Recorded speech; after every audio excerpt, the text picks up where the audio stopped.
ये कहानी धनपुर नाम के एक छोटे से कस्बे की है, जहां महेश नाम का एक गरीब किसान रहता था। महेश के परिवार में उसके अलावा उसकी पत्नी सुमित्रा और एक बेटा करण था, जिनके साथ वो बहुत खुशी खुशी रहता था। महेश के पास कस्बे में अपनी एक जमीन थी, जहां पर खेती कर वो अपने घर का पालन पोषण करता था।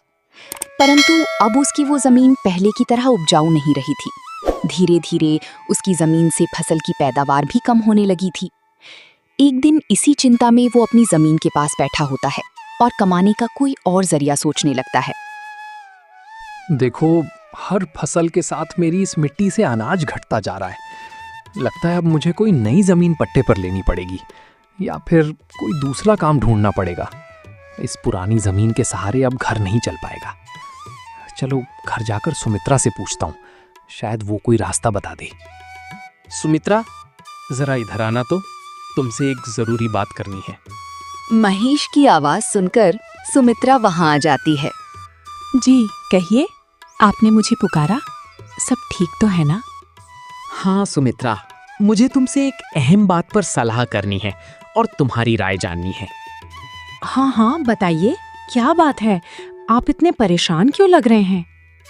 सुमित्रा, तुम तो जानती हो हमारी जमीन अब पहले जैसी उपजाऊ नहीं बची है, और अगर मैं इसमें ज्यादा रासायनिक खाद डालूंगा तो डर है कि कहीं इसकी मिट्टी हमेशा के लिए खराब ना हो जाए।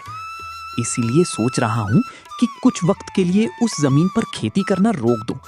हर साल थोड़ी थोड़ी जैविक खाद उसमें डालता रहूंगा, जिससे कुछ सालों बाद वो फिर से उपजाऊ हो जाएगी। तब उसमें खेती शुरू कर दूंगा। आपकी सोच बिल्कुल सही है। इससे आपकी जमीन भी बची रहेगी और बाद में फसल भी अच्छी होगी। हाँ, पर तब तक मैं करूँ क्या? क्योंकि मेरे पास दूसरी तो कोई जमीन नहीं है। तो घर का खर्च चलाने और करण की पढ़ाई के लिए पैसे कहाँ से लाऊंगा? आप ऐसा क्यों नहीं करते? एक बार जाकर कस्बे के मुखिया दादा से मिल लीजिए। वो तो बहुत भले और दयालु इंसान हैं। वो आपकी जरूर कोई मदद करेंगे। हाँ सुमित्रा, ये बात जंच रही है, क्योंकि मुखिया दादा अगर कोई नया काम भी बताएं तो वो उसमें भी मेरी मदद कर देंगे। ठीक है सुमित्रा, तो मैं कल तड़के ही मुखिया दादा से मिलने उनके घर चला जाऊंगा। अगली सुबह महेश मुखिया से मिलने उसके घर के लिए चल पड़ता है। मुखिया के घर के बाहर पहुंचकर वो मुखिया को आवाज लगाता है। मुखिया दादा, क्या आप घर पर हैं? महेश की आवाज सुनकर मुखिया बाहर आता है। अरे आओ महेश बेटे, बताओ क्या हुआ? कोई काम आन पड़ा क्या? हाँ दादा, आपकी एक मदद चाहिए थी। हाँ हाँ बोलो बेटा, मैं तुम्हारे लिए क्या कर सकता हूँ? महेश फटाफट से मुखिया को अपने खेत की हालत बता देता है। तो इसमें घबराने की क्या बात है बेटा? दादा, मेरे पास एक ही जमीन है जिस पर खेती कर मैं अपने घर का खर्च चलाता हूँ, और मैंने आज तक खेती के अलावा कोई दूसरा काम भी कभी किया नहीं। तो अब समझ नहीं आ रहा मैं क्या करूँ। बेटा, खेती के अलावा दूसरा काम करने की जरूरत नहीं है। तुम एक काम करो, मेरे पास कस्बे के बाहर पीपल टोला में एक जमीन है, तुम उस पर खेती करो। दादा, पर इससे तो आपका नुकसान हो जाएगा।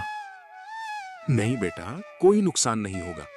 इसी बहाने तुम मेरी जमीन की देखरेख भी कर लोगे, क्योंकि अब तो मेरी उम्र भी हो गई है और मेरा बेटा भी लखनऊ में नौकरी करता है। तो इससे तुम्हारा भी भला हो जाएगा और मेरी भी थोड़ी जिम्मेदारी कम रहेगी।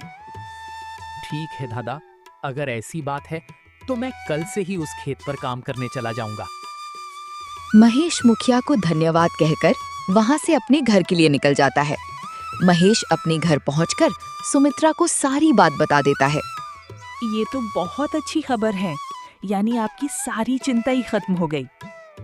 हाँ सुमित्रा, अब मैं दादा के खेत पर खूब मेहनत करूंगा और कोशिश करूंगा कि एक दो और खेत खरीद लूं, क्योंकि भविष्य में ऐसी समस्या आए तो उसके लिए हम तैयार रहें।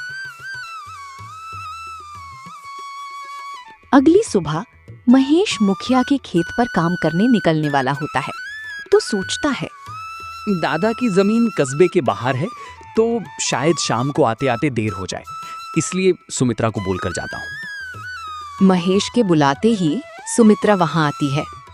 जी, आपने बुलाया मुझे?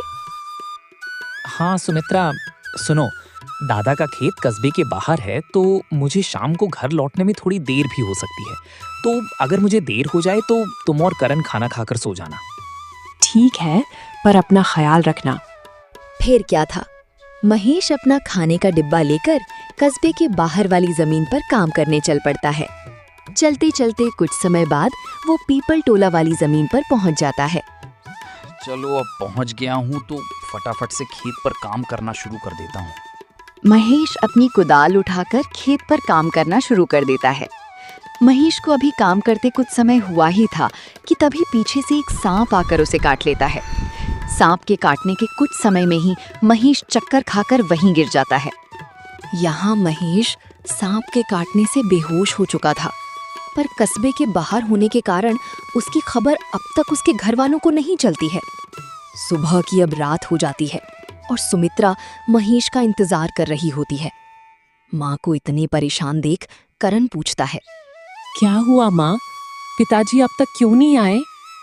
बेटा, तुम्हारे पिताजी आज काम करने मुखिया दादा के पीपल टोला वाले खेत पर गए हैं और उन्होंने मुझे बोला भी था कि उन्हें आते आते देर हो जाएगी, पर अब कुछ ज्यादा ही समय हो गया है। माँ, आप क्यों फिक्र कर रही हो?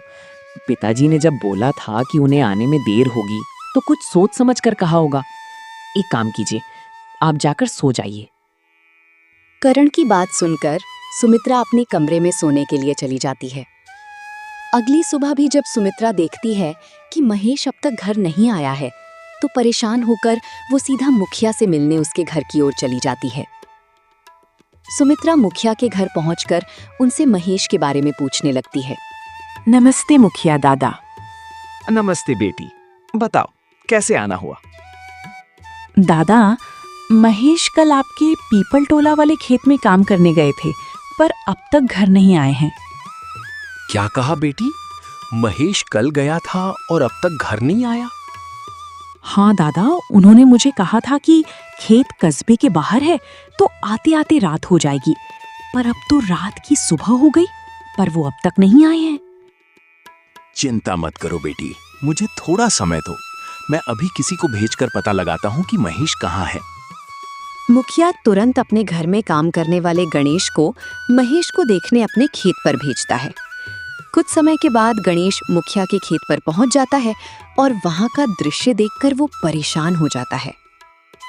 ये क्या? महेश भैया का तो पूरा शरीर नीला पड़ चुका है। मुझे लगता है इन्हें किसी जहरीले सांप ने काटा है। मुझे तुरंत मुखिया जी को ये बात बतानी पड़ेगी। गणेश वहां से भागते भागते मुखिया के घर के लिए निकल जाता है। गणेश जैसे ही मुखिया के घर पहुंचता है, उसके कुछ कहने से पहले ही मुखिया उससे पूछने लगता है। क्या हुआ गणेश बेटा, तुम इतना दौड़ते हुए क्यों आए? और क्या तुम्हें महेश मिला? गणेश मुखिया को सारी बात बता देता है जो उसने खेत में देखी थी। गणेश जब मुखिया को सारी बात बता रहा होता है, तभी वहां पास में खड़ी सुमित्रा भी सारी बात सुन लेती है और रोने लगती है। गणेश, तुम सबसे पहले वैद्य राम प्रसाद जी को लेकर वहां पहुंचो। मैं सुमित्रा बेटी को लेकर वहां आता हूं। गणेश को वैद्य जी के पास भेजने के बाद मुखिया सुमित्रा को समझाने लगता है। सुमित्रा बेटी, पहले तो तुम रोना बंद करो और जल्दी से मेरे साथ चलो, क्योंकि तुम्हारे रोने से महेश ठीक नहीं होगा। मुखिया सुमित्रा को लेकर महेश को देखने उसके खेत की तरफ निकल जाता है और गणेश वैद्य जी को लेने दूसरी तरफ निकल जाता है। मुखिया और सुमित्रा जब वहां पहुंचे तो उन्होंने देखा महेश बेहोश हालात में खेत में गिरा था और उसका पूरा शरीर नीला पड़ चुका था। सुमित्रा महेश के पास बैठकर रोने लगती है। तभी वहां वैद्य जी आ जाते हैं। वैद्य जी के आते ही सुमित्रा वहां से हट जाती है और वैद्य जी महेश की हालत का जायजा लेने लगते हैं। क्या हुआ वैद्य जी? अब कैसी है महेश की हालत? देखिए मुखिया जी, मैं आपको झूठ बोलकर अंधेरे में नहीं रखना चाहता हूं, पर महेश की हालत बहुत खराब है। वैसे तो मैंने उसे जहर को काटने वाली औषधि दे दी है, परंतु जहर महेश के अंदर कुछ ज्यादा समय तक रह गया है, जिस कारण वो गहरी मूर्छा की हालत में चला गया है। गहरी मूर्छा? ये क्या होता है वैद्य जी? गहरी मूर्छा के हालत में व्यक्ति जीवित तो होता है, परंतु उसके बदन के हिस्से में हलचल नहीं होती है, और ये अब कब होश में आएगा ये भी नहीं कह सकते हैं। वैद्य जी, तो अब हम क्या करें? देखिए मुखिया जी, अभी के लिए मैं कुछ दवाइयां दे रहा हूं, उसे समय समय पर पानी में मिलाकर देना। बाकी तो सब ऊपर वाले के भरोसे है। वैद्य महेश की हालत का जायजा लेकर और दवा देकर वहां से चले गए। फिर कुछ कस्बे वाले महेश को उठाकर उसके घर के बिस्तर पर लिटा देते हैं। देखो सुमित्रा बेटी, तुम बिल्कुल चिंता मत करना। तुम महेश की अच्छे से देखभाल करो, देखना वो बहुत जल्द ठीक हो जाएगा। और तुम्हें अगर किसी भी चीज की कोई भी जरूरत हो तो मुझे जरूर बता देना। और हर महीने मैं तुम्हारे लिए और करण के लिए कुछ पैसे भेजता रहूंगा। पर तुम हिम्मत मत हारना। आपका बहुत बहुत धन्यवाद दादा, आप हम लोगों की बहुत मदद कर रहे हो। मुखिया फिर वहां से सुमित्रा को दिलासा देकर चली जाते हैं। मुखिया के जाने के बाद वहां करण आ जाता है और अपने पिता की हालत देखकर सुमित्रा से उसका कारण पूछने लगता है। माँ, ये पिताजी को क्या हुआ है? बेटा, तुम्हारे पिताजी को कल खेत में सांप ने काट लिया है, जिस कारण वो बेहोश हो गए हैं। माँ, तो पिताजी होश में कब आएंगे? बेटा, वैद्य जी ने कुछ दवाइयाँ दी हैं और उन्हें समय समय पर पिलाने कहा है। उन्होंने बोला कि उन दवाइयों से वो बहुत जल्द ठीक हो जाएंगे। पर माँ, पिताजी की ऐसी हालत है तो अब हमारे घर का खर्च कैसे चलेगा? बेटा, तुम उसकी चिंता मत करो, मैं हूं ना, मैं सब संभाल लूंगी। नहीं माँ, आप क्या क्या करोगी? आप पिताजी का ध्यान रखोगी, आप घर संभालोगी कि घर का खर्च देखोगी? माँ, आप बस पिताजी का और घर का ध्यान रखो। मैं अब खेत पर काम करके घर का खर्च चलाऊंगा। करण की ऐसी बातें सुन सुमित्रा भावुक हो जाती है। नहीं बेटा, तुमको काम करने की कोई जरूरत नहीं है, मैं सब संभाल लूंगी। तुम बस अपनी पढ़ाई का ध्यान रखो। तुम्हारे पिताजी का सपना है कि तुम बहुत बड़े कलेक्टर बनो और मैं तुम्हें वो बना कर रहूंगी, भले उसके लिए मुझे कितनी भी मेहनत क्यों ना करनी पड़े। फिर सुमित्रा करण को वहां से पढ़ने भेज देती है। मुझे अब कुछ करना ही होगा, क्योंकि मैं अब महेश के ठीक होने का इंतजार तो नहीं कर सकती हूँ। मुझे अब खुद जाकर खेती करनी होगी और हो सके तो कोई और काम भी देखना होगा। अगली सुबह सुमित्रा सीधे मुखिया से मिलने पहुंच जाती है। नमस्ते मुखिया दादा। नमस्ते बेटी, बताओ कैसे आना हुआ? और महेश की तबीयत अब कैसी है? दादा, महेश की तबीयत फिलहाल तो वैसी ही है और मुझे आपकी एक मदद चाहिए थी, इसीलिए मैं आपसे मिलने चली आई।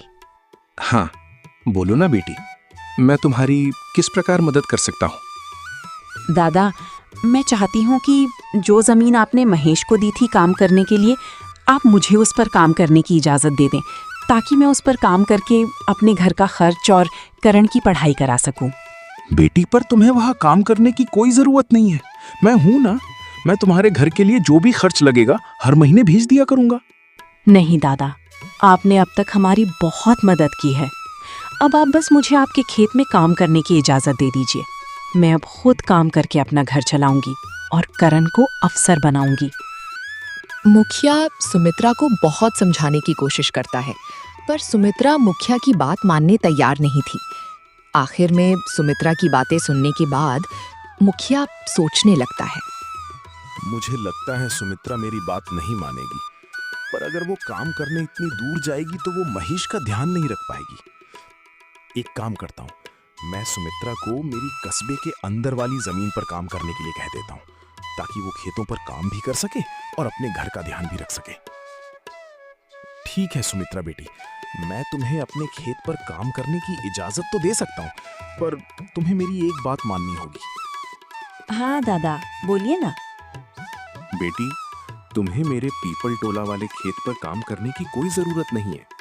मेरे पास तुम्हारे घर के नजदीक भी एक खेत है, तुम वहां काम कर सकती हो, ताकि तुम अपने घर का और महेश का दोनों का ख्याल रख पाओगे। दादा, ये तो और भी अच्छा रहेगा, इससे तो मेरी बहुत मदद हो जाएगी।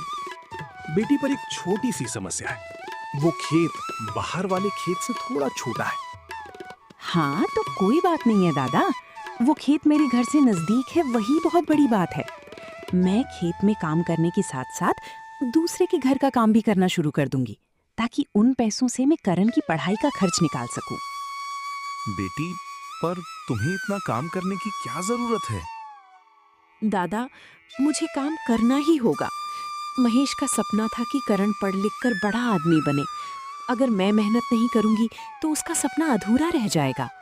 करण की पढ़ाई के लिए और घर चलाने के लिए मुझे हर हाल में ये जिम्मेदारी उठानी पड़ेगी। मुखिया सुमित्रा के संकल्प और साहस से भावुक हो जाते हैं। ठीक है बेटी, तुम्हारी मेहनत देखकर मुझे पूरा भरोसा है कि तुम जरूर सफल होगी। मैं तुम्हारी हर संभव मदद करूंगा। तुम कड़ी मेहनत करो, भगवान भी तुम्हारे साथ है। सुमित्रा ने मुखिया के कस्बे के अंदर वाले खेत पर काम करना शुरू कर दिया। वो सुबह खेत पर काम करती और दोपहर के बाद कस्बे के घरों में सफाई और खाना बनाने जैसे छोटे मोटे काम करने जाती। धीरे धीरे सुमित्रा की मेहनत रंग लाने लगी। खेत में अच्छी फसल हुई, जिससे उसका घर चलने लगा और जो पैसे वो दूसरों के घरों में काम करके कमाती थी, वो करण की पढ़ाई में खर्च करने लगी। बेटा, मैं चाहती हूँ कि तुम मन लगाकर पढ़ाई करो। तुम्हारे पिताजी का सपना है कि तुम कलेक्टर बनो। मैं तुम्हारे लिए हर मुश्किल को पार कर लूंगी। माँ, मैं कड़ी मेहनत करूंगा। एक दिन मैं पिताजी का सपना पूरा करके दिखाऊंगा। सुमित्रा की मेहनत और त्याग से कस्बे के लोग भी प्रेरणा लेने लगे। उन्होंने देखा कि कैसे एक माँ अब अपने परिवार के लिए हर कठिनाई का सामना कर रही है। इसी बीच महेश की हालत धीरे धीरे सुधरने लगी। वैद्य जी की दवाओं और सुमित्रा की देखभाल ने जहर का असर कम कर दिया। एक दिन अचानक महेश को होश आ गया। महेश को होश में आते देख सुमित्रा बहुत खुश हो गई।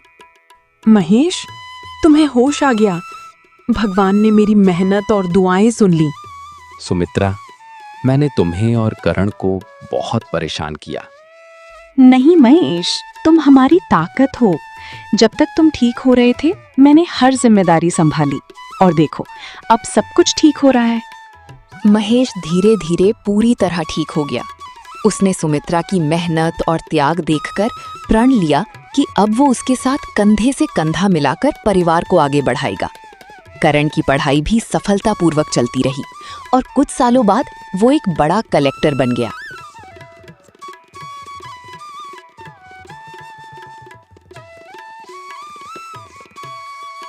माँ, पिताजी, मैं आज जो कुछ भी हूँ वो आपकी मेहनत और त्याग के कारण हूँ।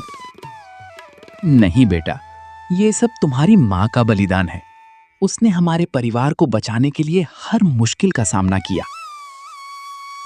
सुमित्रा का त्याग और महेश का साथ, दोनों ने मिलकर एक नई मिसाल कायम की।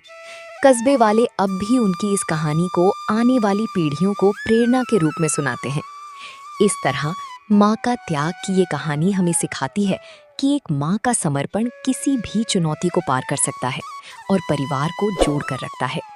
दोस्तों, तो इस तरह की और शानदार और मज़ेदार कहानियाँ देखने के लिए हमारे इस चैनल को जल्द से जल्द सब्सक्राइब कर लें।